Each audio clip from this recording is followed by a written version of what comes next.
पर्यटन एक सबसे बड़ी इंडस्ट्री है जो पूरे देश को रोजगार दे सकता है। एक पर्यटन आप बात करें, बहुत सारे देशों की इकोनॉमी पर्यटन के ऊपर डिपेंड करती है। लोगों को ये पता ही नहीं है कि कोटा में जो लोग रहते हैं उसमें 75% ऐसे लोग हैं जो गडरिया महादेव भी नहीं गए अपनी ज़िंदगी के अंदर।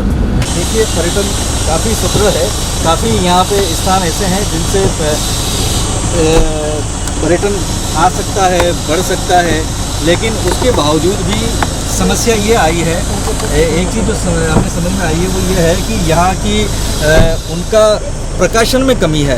कहीं ना कहीं सरकार जो कोटा को प्रमोट करती है चीज़ें, उनको प्रमोट करने में, पर्यटन स्थलों को आगे बढ़ाने में, उनको देश भर में प्रचारित करने में थोड़ी सी नाकामयाबियाँ नज़र आ रही है कि किस तरीके से अगर कोटा की चीज़ें हैं, कोटा में गडरिया महादेव है, जैसे जेदी साहब ने हमें बताया कि गडरिया महादेव है, गडरिया महादेव में लाखों लोग अभी जाते हैं, लेकिन अभी फ़िलहाल गडरिया महादेव में का प्रॉपर तरीके से प्रकाशन नहीं हो रहा है, उनका प्रमोशन नहीं हो रहा है। प्रमोशन इसलिए नहीं हो रहा है कि ये कहीं ना कहीं टूरिज्म डिपार्टमेंट की कमी है। टूरिज्म डिपार्टमेंट को चाहिए कि प्रकाशन लगातार करे और प्रचार करे इन चीज़ों का। कोटा में जगमंदिर है, कोटा गढ़ पैलेस है, गढ़ पैलेस के बाद में इसके अलावा गडरिया महादेव है, गढ़ पैलेस है, चंबल रिवर फ्रंट है। चंबल रिवर फ्रंट अभी विकसित किया जा रहा है, विकसित हो रहा है। उसके क्या सुपरिणाम आते हैं कोटा शहर के लिए, कोटा शहर के पर्यटन को, कोटा शहर के पर्यटन को क्या सुविचार आते हैं, क्या बढ़ेगा आगे, वो देखा जाएगा। लेकिन फिलहाल जो स्थिति है कि कोटा की चीज़ें, कोटा में पर्यटन नगरी बनाए जाने के लिए काफ़ी आवश्यकताएं हैं इस बात के लिए कि यहाँ की पर्यटन को बढ़ावा देने के लिए पर्यटन देखिए, पर्यटन एक सबसे बड़ी इंडस्ट्री है जो पूरे देश को रोजगार दे सकता है। एक पर्यटन आप बात करें, बहुत सारे देशों की इकोनॉमी पर्यटन के ऊपर डिपेंड करती है।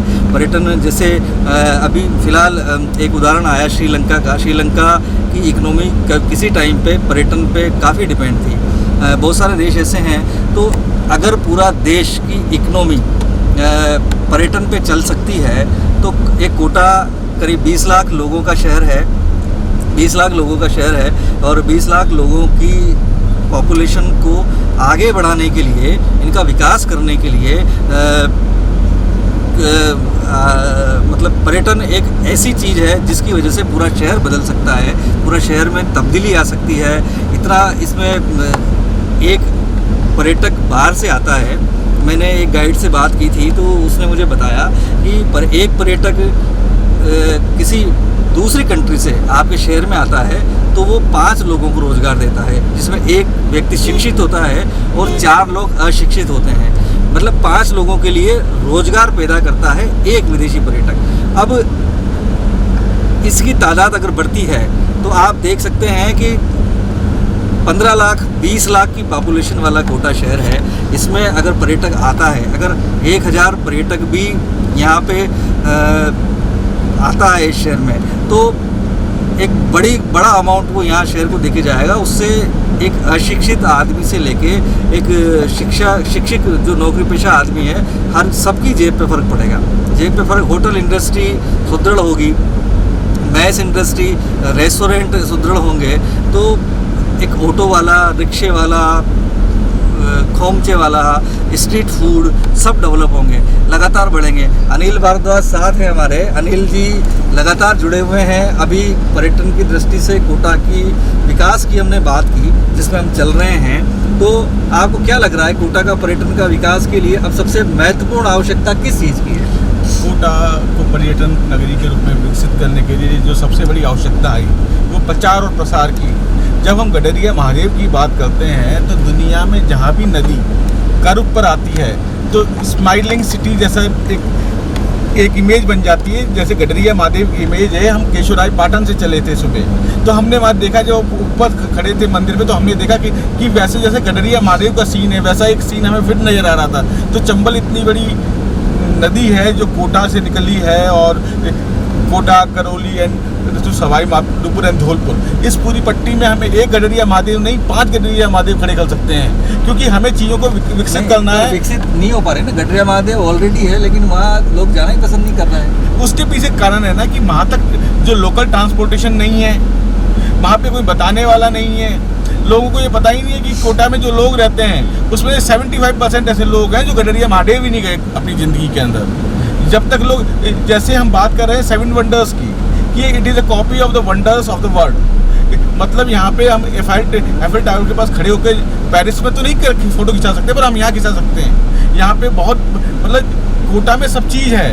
कोटा में पानी की इतनी प्रचुरता है कि पानी सब कुछ, पूरी लाइफलाइन वाटर एंड इलेक्ट्रिसिटी भी चलती है, पर हमारा कोई प्रचार प्रसार ही नहीं है। जो इंटरनेशनल बुक्स छापती है, इंटरनेशनल पब्लिशर्स विजिट इंडिया छापते हैं, उसमें कोटा कोई उल्लेख ही नहीं है। और उल्लेख की बात तो क्या है कि हम तो अभी प्राइमरी स्टेज में चल रहे हैं, मतलब टूरिज्म की जो बात कर रहे हैं प्राइमरी स्टेज में चल रहे हैं। हम आम आदमी को, यदि हम राजस्थान के टूरिस्ट को भी लाने में सक्सेसफुल हो जाते हैं या इंडियन टूरिस्ट को भी लाने के सक्सेसफुल हो जाते हैं, तो ये हम मानते हैं कि विदेशी टूरिस्ट माना 1000 पाउंड या 2000 पाउंड का फ़ायदा देगा, तो भाई इंडियन टूरिस्ट भी, जो लोकल इंडस्ट्रीज़ है, जो रोड साइड ढाबाज हैं और जो रेस्टोरेंट्स हैं, जो कि अभी जो कोविड के बाद लड़ाई लड़ रहे हैं अपने को जिंदा रखने की, वो सब उठेंगे। और हम एजुकेशन सिटी में बैठे हैं, हम एजुकेशन टूरिज़्म की बात कर रहे हैं, हम मेडिकल टूरिज़्म की बात कर रहे हैं कोटा में। तो जब एजुकेशन टूरिस्ट की बात कर रहे हैं, और हमारे 4-5 लाख बच्चा आता है हर साल, जब वो 4-5 लाख बच्चा आता है, तो यदि हम टूरिज्म हमारी चीज़ों को लोगों, आम आदमी तक पहुंचाएंगे कि ये गढ़ पैलेस है, ये संग्रहालय है। इस शहर की 90% आबादी ये नहीं जानती कि कोटा शहर में 2 संग्रहालय हैं। एक संग्रहालय राजकीय संग्रहालय, दूसरा संग्रहालय एक ट्रस्ट का संग्रहालय है। और यहाँ पे जो हाड़ौती में जो आर्ट कल्चर, स्कल्पचर, ये जो सब चीज़ें हैं, इनके चलते टूरिज्म का बहुत तेज़ी से विकास होना चाहिए था। और अभी भी कोई, मतलब कोई अभी समय नहीं गुजरा। यदि हम उसका प्रचार प्रसार करेंगे तो स्थितियाँ अच्छी ही होंगी, और हमें सबको मिलकर, हर आम आदमी को मिलकर, मीडिया को मिलकर, टूरिज्म डिपार्टमेंट को मिलकर, एजुकेशन को और मेडिकल को, हेल्थ को, सबको मिलकर एक जॉइंट वेंचर करना चाहिए, जिससे कि आम आदमी को पता लगे कि जो स्टूडेंट, जो माता पिता बिहार से, झारखंड से, कर्नाटक से अपने बच्चे को कोटा एडमिशन कराने आए, तो उन्हें कोटा उतरने के बाद, उन्हें कोटा में एडमिशन कराने के बाद इंस्टीट्यूशन से पता लगे कि कोटा में भाई 2-3 दिन, 4 दिन, 5 दिन का टूरिज़्म है और वो घूम सकते हैं। जब हम बात करते हैं सावरिया सेठ की, खाटू श्याम की, श्रीनाथ जी की, जो मथुराधीश का मंदिर है, उसकी भी बहुत, मतलब हमारे यहाँ पे बहुत वैल्यू है।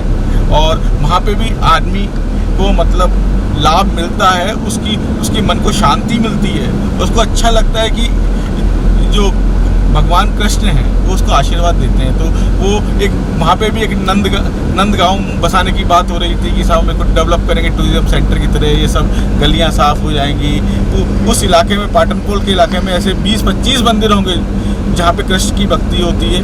और इन सब के डेवलपमेंट के लिए हमें एक प्लान्ड वे में आना पड़ेगा। सरकार बढ़िया बात है कि टूरिज्म पे बात कर रही है, रिवर फ्रंट बना रहे हैं, घंटा बना रहे हैं, सब चीज़ बन रही है, एक मूर्ति बना रहे हैं, पर हमें इसको प्रमोट करने के लिए एक्चुअली पब्लिसिटी की बहुत ज़्यादा आवश्यकता है। हमें पूरी दुनिया को ये बताना है, और कम से कम हम इंडिया को तो ये बता दें कि भाई हमारे पास ये चीज़ें हैं जो हम बता नहीं पा रहे। जब तक हम किसी को बताएंगे नहीं कि हमारे यहाँ दाल की कचौरी मिलती है, जिसकी कि लाइफ 2 दिन 3 दिन होती है, तो जब तक लोग कैसे उसको खरीदेंगे। मैं बेंगलोर गया, बेंगलोर में मुझे एक भाभी जी मिली, उन्होंने कहा मुझे पता होता आप कोटा से आए तो मैं आपसे 100 कचौरी मंगा लेती। मेरे यहाँ तो लोग 4 घंटे बाद कोटा में कचौरी नहीं खाते, मत दूसरे दिन कचौरी खा रहे हैं ओवन में गर्म करके। ऐसे ही मालपुए हैं, वो एक अलग तरह का डिश है। बेसन की बर्फी है, सूखी जलेबी है, लड्डू है, कड़के हैं, पेड़े हैं, बहुत सारी चीज़ें ऐसी होती हैं जो कोटा में ही होती हैं। मतलब जो एक ग्रास रूट में जो चीज़ होती है, तो हमें अच्छा लगता है। और मेरा व्यक्तिगत ये मानना है कि हमें हमारी ग्रास रूट में ही को विकसित करना चाहिए। ये टूरिज्म को विकसित करने की बात नहीं है, ये हमारी सभ्यता को, हमारी संस्कृति को, हमारे समाज को विकसित करने की बात है। जब हर व्यक्ति को पूरे राजस्थान में, पूरे उत्तरी भारत में, दक्षिणी भारत में ये पता होगा कि कोटा में विकास है, कोटा में टूरिज्म है, कोटा में ये चीज़ है, कोटा में मतलब हम ऐसी जगह रह रहे हैं जो टाइगर सेंचुरी हो की मतलब तीन टाइगर सेंचुरी है। रणथंभौर हमारे यहाँ है, रामगढ़ हमारे यहाँ है, मुकंदरा हमारे यहाँ डेवलप हो रही है। तो इन सब चीज़ों से हम एक नए विज़न के साथ आएंगे शहर में और हमें उसका लाभ होगा और हमें वो लाभ आम आदमी को देना है।